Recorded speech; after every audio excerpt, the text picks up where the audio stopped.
Hello and welcome to the Yes Show, Young, Entertaining, and Saved. I'm your host, LaCora Stevens. Today we have a wonderful show with you with our guest of the day, Health Talk with MEMAH board member James Farr, and video of the day by Narda Shirley. Fill this house with praise. The Yes Show begins right now.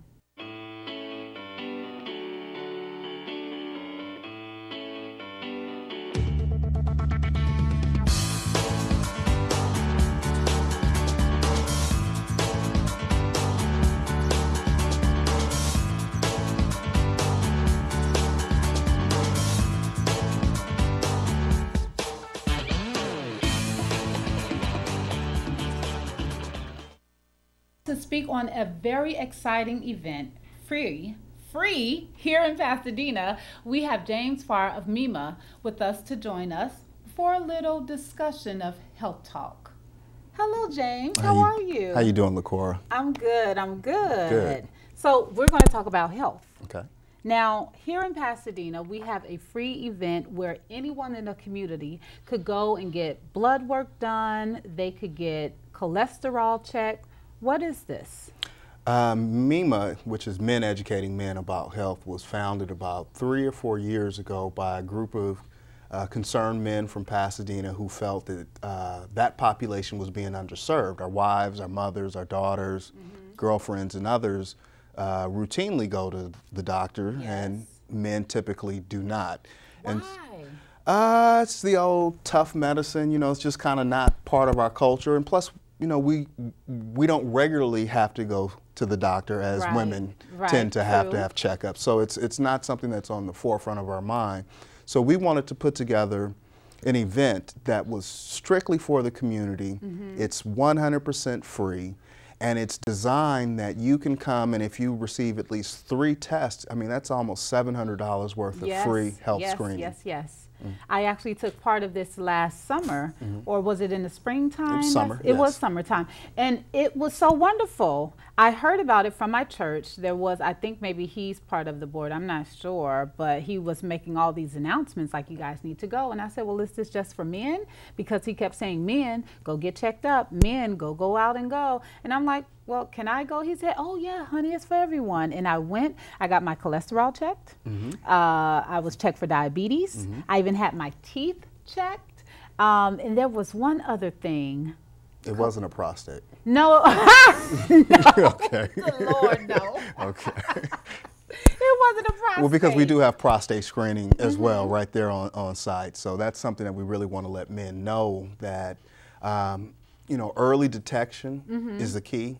There are alternative options other than surgery. And that's just something that's an uncomfortable subject for men, is to actually have to have that exam, but it needs to happen. Well, when does it need to happen? Is there an appropriate time, age that one should go to start these prostate checkups? Sure. Conventional medicine will tell you right around 50, but early detection should start right around 40. There's no harm with knowing where you stand today, so that later on there's no surprises. Does it vary based off of ethnicity or anything like that? Like this particular group of people should go maybe around 35 versus this group at 40? Because I know with women, they tell us, well, for African American women, you may need to start your mammograms at 35 versus, you know, so is there anything like that? Well, in the African American community, it is being advised, and a lot of that has more to do with just our pattern of health care. Diet, yeah. And so if we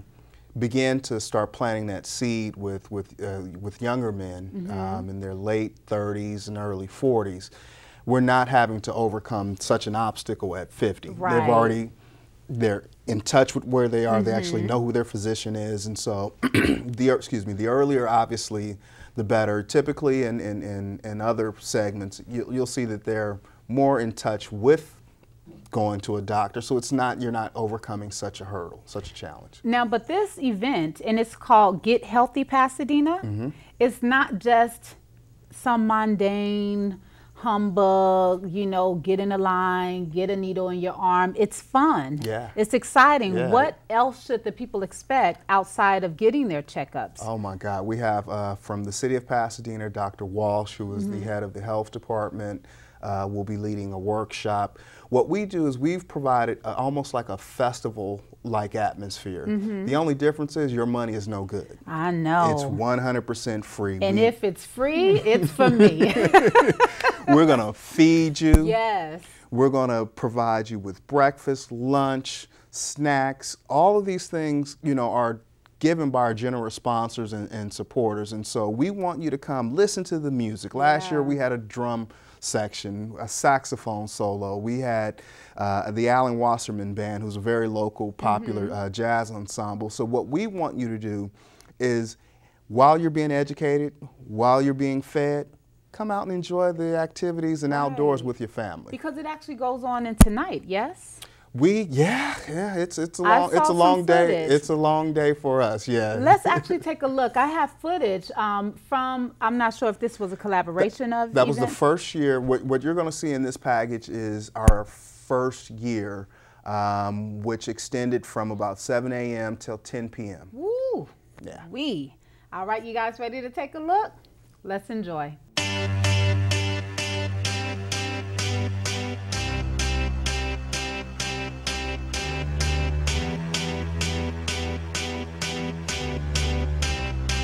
All right, we're here at the MEMAH Men's Health Expo in Pasadena at the Senior Center. I'm Dr. Eric Walsh. I'm the director and the health officer for the City Health Department here in Pasadena, and we're really excited. We are very much into partnering with MEMAH, the health department is, in really encouraging men to be healthy, to get the screenings they need to get, to eat right, to exercise, good relationships with their families and friends and at work, and really just be healthy. That tonight's gonna be a good night. That tonight's gonna be a good night. That tonight's gonna be a good night. My name is Bill Zakarian. I'm a member of the board of directors of Men Educating Men About Health. I was diagnosed with a benign enlarged prostate condition in the late... Wonderful footage, right? I even saw dogs there. So this is dog friendly, pet friendly? It's in a public park, except for this year, because of the success of the previous 2 years.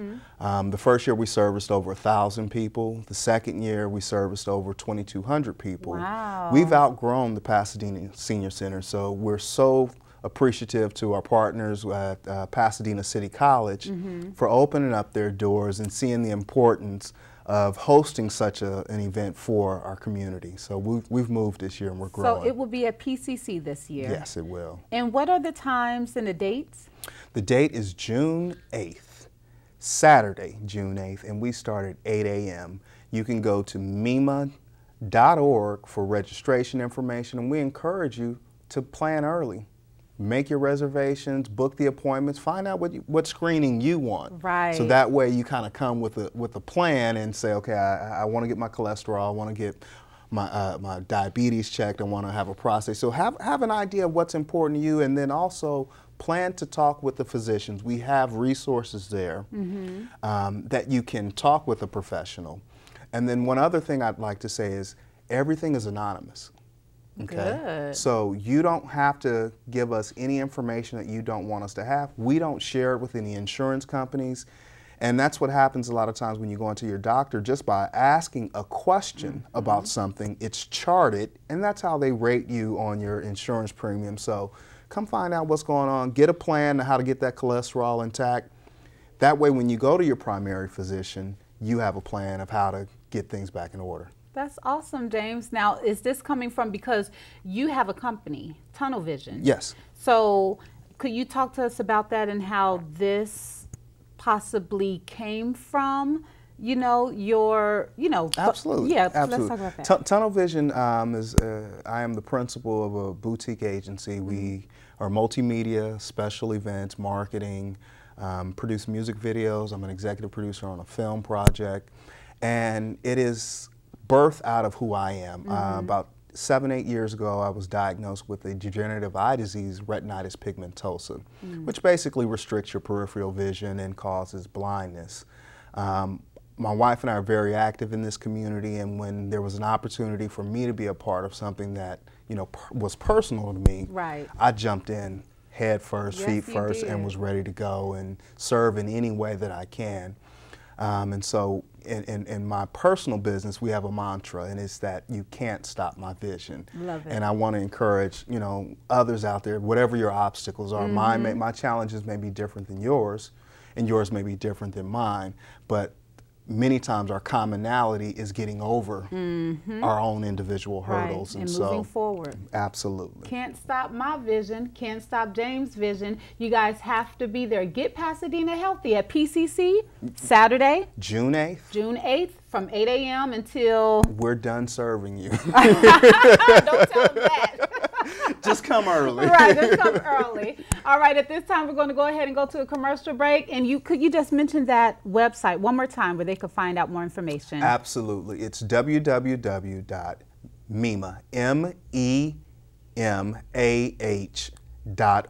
Men Educating Men About Health. Google it, you'll find us. Got it? All right, you guys, stay tuned. We're going to go into a brief commercial break. Thank you so much. Mrs. Johnson, good to see you again. This is Mike. You can trust him. He looks just like you. I'll be sucking up to you in order to make you sign the loan. So, here are your low monthly payments and interest rate as we promised. Here's where they triple. The rest of this is really just here so that we get your house when you can't pay us back. Such a lovely house. Predatory lenders are never this easy to spot. Call us and protect yourself with the facts. Our opponents today, Katie is 9 months pregnant, and Jenny's about 8.5. Balance could be an issue here, but both women are strong competitors. Moving their feet quickly on top of the lawn, trying to dislodge their opponent with quick maneuvers. Western Red Cedar is very explosive. Recent studies show babies who are breastfed are less likely to develop ear infections, respiratory illnesses, and diarrhea. Babies were born to be breastfed. Hello, and welcome to the Yes Show, Young, Entertaining, and Saved. Today I am very excited because I have the privilege of actually interviewing a guest we have here, Mr. Asante Jones, from a movie that is now playing in theaters called Camp. It's emotional roller coaster, and it's so true to life. I want you to take a moment and look at this clip, and we'll be right back, okay? Don't mess with me, kid. Where's the money? That's all I found. That's all you found?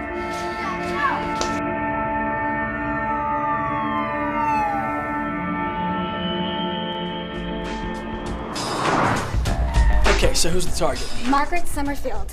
Summerfield, the rural heiress. Hello. My church sponsors a summer camp for foster kids. Ken, isn't that the camp you're volunteering for?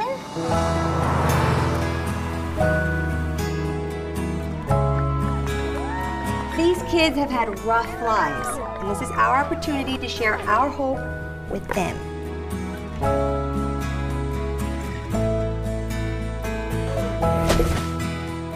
Don't jerk me around, Ken. You're here to do a job. You're looking at the counselor of the year. Hey, Ken, this is your camper. Yo, kid, what's up, my man? Screw you. Hey, get down from there. I'm your counselor. That means you have to listen to me and do what I say. I hate Get your swimsuit on now. You're mean to him. He's mean to me. He's 10. Put the phone away, and maybe you'll be able to keep track of your camper. Have you seen Eli?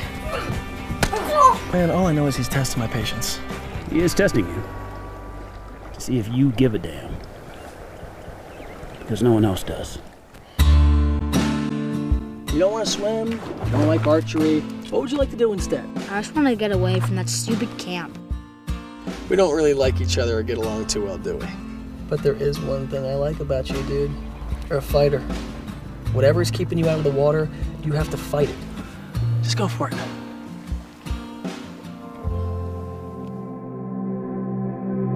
Why are you here? You used me. You used these kids. Let me explain. What did you expect? That years of pain would somehow magically disappear in a week? Get your damn hands off my kid! Dad? Hey, you don't have to be embarrassed. Just leave. I am trying. But that kid is totally screwed up. Man, take it easy. Don't easy me.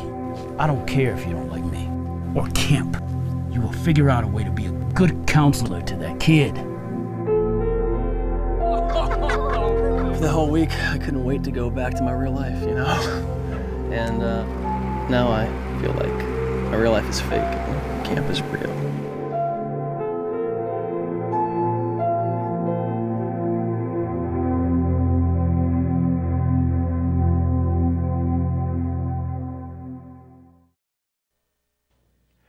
Again, that was Camp that you just seen, featuring today's guest, Mr. Asante Jones. How are you doing today, sir? I'm doing well, Robert. How are you, sir? I'm doing very well. That I'm so privileged to be talking to you right now. The movie Camp, man, when I tell you I'm so touched, I got a chance to view it, and the message that it has in it is just so deep. And I'm just hoping that it actually, I know right now it's in select theaters, but I want the word to get out there. So if you could, just tell me a little bit about this project, and also why did you select this project? The project at large is inspired by true stories. These are real life camps put on by an organization called Royal Family Kids Camps, and they host these camps 1 week a year for abused and neglected foster kids that otherwise would never get an opportunity to experience something of this nature that society has left behind. It's a very noble endeavor by them. It's been around since 1988. There are over 190 of these camps nationwide. Wow. Excuse me. The reason why I wanted to get involved with this project was, I've been doing this for a number of years, I'm blessed to say, and I was sharing with you before the show, I've been a part of some dogs in my life, but this one, I read this script, and the script made me cry on paper. I understand why. And so, if you can make me cry on paper, then imagine what we can do when we bring it all to life. Right, absolutely. So I knew I wanted to be a part of this project. I had a very solid rapport with the casting directors and worked it out. Absolutely. And tell us a little bit about that character, because you played a guy named, I refer in the film refers to him as Sam, but it's actually Samuel Smith. So tell us a little bit about Sam. Sergeant Sam, like every character in the film, is based on a real guy. But Sam is the veteran camp counselor, retired Army sergeant, veteran camp counselor that's been there for a number of years. He's counseled a number of these children over the years. And he's the guy with the heart of gold. He loves being there. He loves these kids. He loves making a difference. And within the confines of this particular story, Samuel is the roommate, the bunkmate of Ken, the ne'er-do-well camp counselor. He had to get it together, but he did. Yeah, he works it out. He works it out. So by the end of the week, he's a changed man. And honestly, in my own personal opinion, by watching the movie, I could not imagine, because I'm an actor as well, being on that set and not being changed. Because on my couch, I hate to admit it, but guys, I guess we do cry. Did I say that out loud? Man, hey. They can edit that out, man. Yeah, and they're going to have to. They're going to have to, man, But I was really touched, so I would like to know what your process, how was it actually being on that set, and what was it like shooting it? Well, we shot it up in a camp, an actual Christian camp in Northern California, in the middle of the Sequoias, the Sequoia National Forest, a place called Hume Lake. And we were sequestered away from the rest of the world for 3 weeks while we shot. Up in Hume Lake, there's no cell phone service. There's no internet service. Oh, well, you had to go to a particular building to get internet service. Wait, did anyone walk off set? Nobody walked off set. Because people these days don't know what that's like. No cell phone, no internet? You know what? It led to a lot of bonding between the cast and the crew and the production team. Bonfires on the beach. I mean, it was camp, man. We were all at camp for 3 weeks. It was outstanding. It was outstanding. I can believe Everyone got along well. I loved the kids so much. It was a great experience. And tell me a few stories, I would say great moments that you had. Man, there's so many. There's a moment that you've seen in the film where the first little girl that swims across the pool. Yeah. I remember that moment. She swims across the pool to earn this armband for having accomplished that. Well, in the script, it's very clear that this character has to swim across the pool. Right. So we go through the whole casting process, and now here we are on set, sequestered away from the rest of the world. And right before we shoot, that little girl, Elizabeth, that plays Bella, comes up to Jacob, the director, and tugs him on the shirt and says, I don't know how to swim. and Jacob was like, I'm sorry, you're joking, right? And she goes, no. And she, Elizabeth's like 10. And are you serious? And he says, what adult read the script and didn't think to themselves, she has to swim across the pool? And she had a long way to swim. And so when I was clapping her on as well. Man, when she jumped in that pool and swam across that pool, that was for real. Oh, we were all like, wow. please don't drown on set. Because I thought it was great acting, but I didn't know it wasn't acting. That part was not acting. So when she made it to the other side and she came out okay, dude, there was a real celebration taking place. I'm sure. Any other moments that, were because I know it had to be so many, and I know we can't get them all, but I just know because I'm telling you, I'm a fan, and I really want you guys out there to see this film. It's all that we're making it right now and more, but it has a very deep message in it, and I don't want to give it away. But yeah, just any other stories? My personal favorite moment was there's a clip, a montage in the film that's very quick. And there's a moment where the lead kid, Miles Elliott, that plays Eli, he did a great job. He's climbing a rock wall, and he's harnessed, and he's on a rope and a belay, and there's someone there safetying him. Well, he has to climb this wall, and so for 2.5 weeks of shooting, he knows that the scene is coming up where he gets to climb the wall, and he's so excited about climbing this rock wall. Yeah. And he, the day finally comes, and he gets up on that wall, and he's terrified, and he freezes on the wall for 17 minutes. He will not move. He won't climb any further. How many minutes? 17 minutes stuck in one spot. He's about 8.5, 9 feet off the ground at this point. This is a 30-foot rock wall. Wow. And there's a bell at the top that, they need him to ring to get the shot. And he's terrified. And by now the director's like, you just come on down. It's okay. We got the shot. You don't have to worry about it. But other people, we're all still encouraging him. If you want to try it, though, go ahead and try it. And people started bribing him, offered him the first person offered him $100 if he made it to the top. I would have ran up that wall.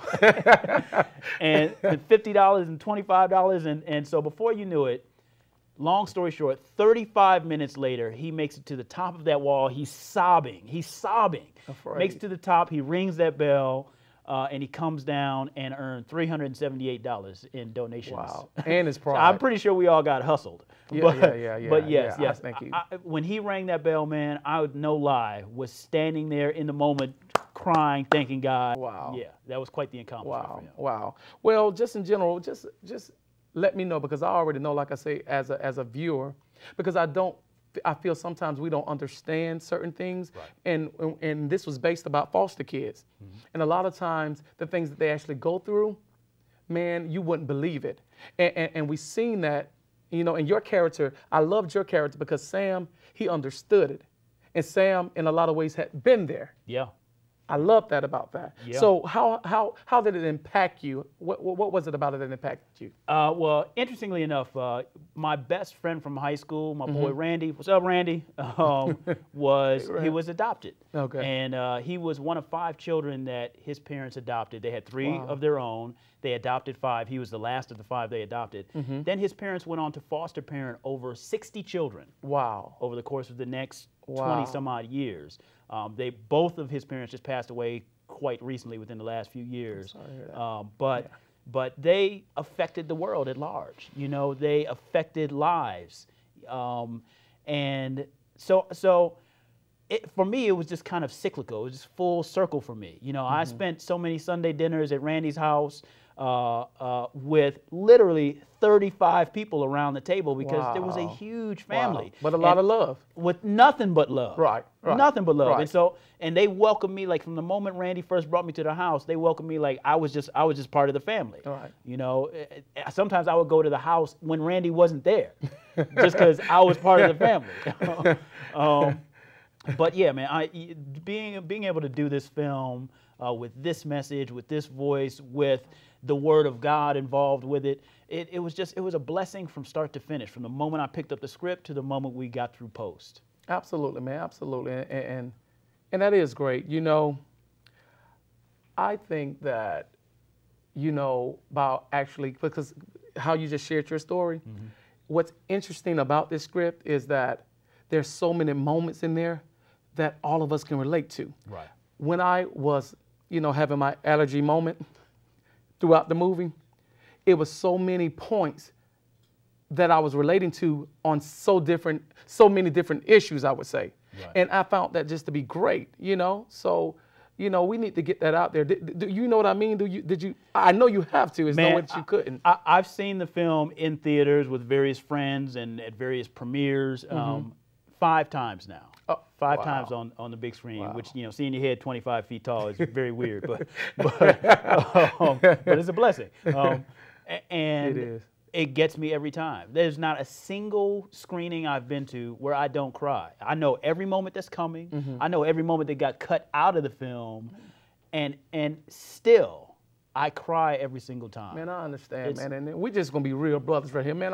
I cried with you, man. I cried, man. I was like, I don't want to be doing this, but man, they should have made this movie, but they should have, because I love what I'm saying. And I want you to let the audience members know actually how they can see this movie or what they can do to find out more information about camp. Okay, so camp is playing in select theaters, like we said, across the U.S., and it's not playing in every market all at once. So it's rolling out into select markets. So the best way to find out if camp is in your city or coming to your city or near your city, visit www.thecampmovie.com.